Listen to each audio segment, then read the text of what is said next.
record. Now let's come to the brains behind all that success. Of course, the managers. Now, Arsene Wenger, his career speaks for himself when he came to Arsenal and what he did at Arsenal, how he changed the game, of course, in the English Premier League. Now, who is the greatest between Chelsea's best manager of all time and also Arsene Wenger? Who had a greater impact, if you ask, if I may ask? No, very hard debate Yeah. because it largely depends on which team you ended up in first Yeah. and whether you took a better offer that came your way during that time or not. So I would lean towards Wenger, but people will say that's my Arsenal bias, and Mm-hmm. I think I'll just own that. Mm-hmm. I think Wenger was one of the best managers of his time because he knew how to manage a game. He knew how to make players, how to really take someone from low into one of the biggest stars in the world. Mm-hmm. Look at what he did with Thierry Henry when he came from Monaco. Yeah. So he knows how to identify talent. Arsenal have been linked with Messi in the past. Yeah, so Wenger identified the talent, and that's been a recurring theme in the club. Just identifying talents, but you're not really buying them.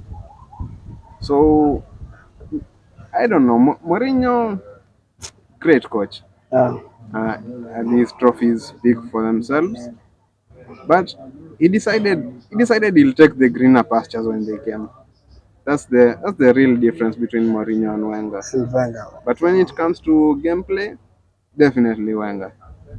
Now, you see, when you talk about the two managers, they had an impact in the Premier League because they both won back-to-back Premier League. I remember when Wenger came to Arsenal, won the Premier League back-to-back, I remember. Yes.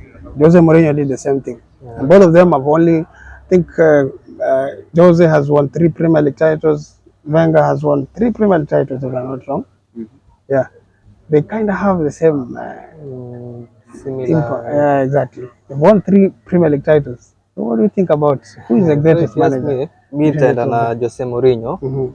because Jose Mourinho was a trophy coach. Yeah.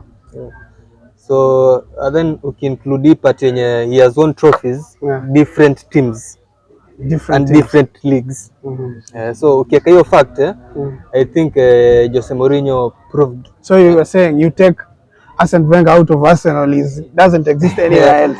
He didn't prove himself Yeah, of course. on a different league. Yeah. Yes. So ukiweka hiyo fact Yeah. and then I think Jose Mourinho winning a Champions League with Porto made a statement. That was a special one. So I think and then coming to Chelsea when Chelsea was not that was a little bit shaky at that time. I think we finished on the 13th position.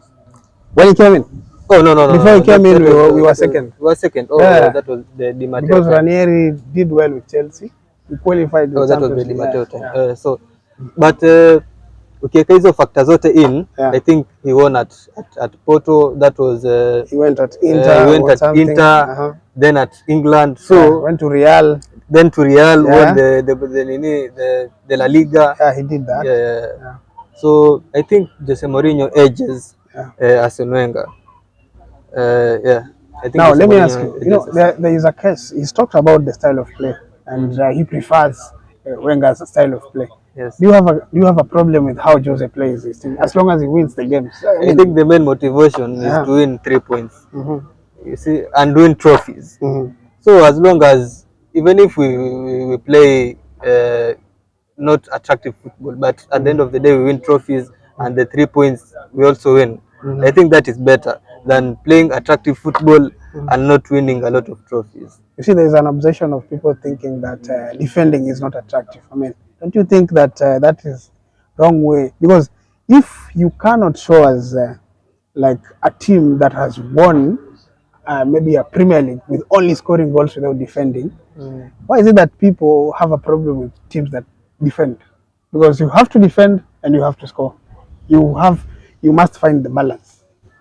Because as a fan, I came to watch football. I came to be entertained. Football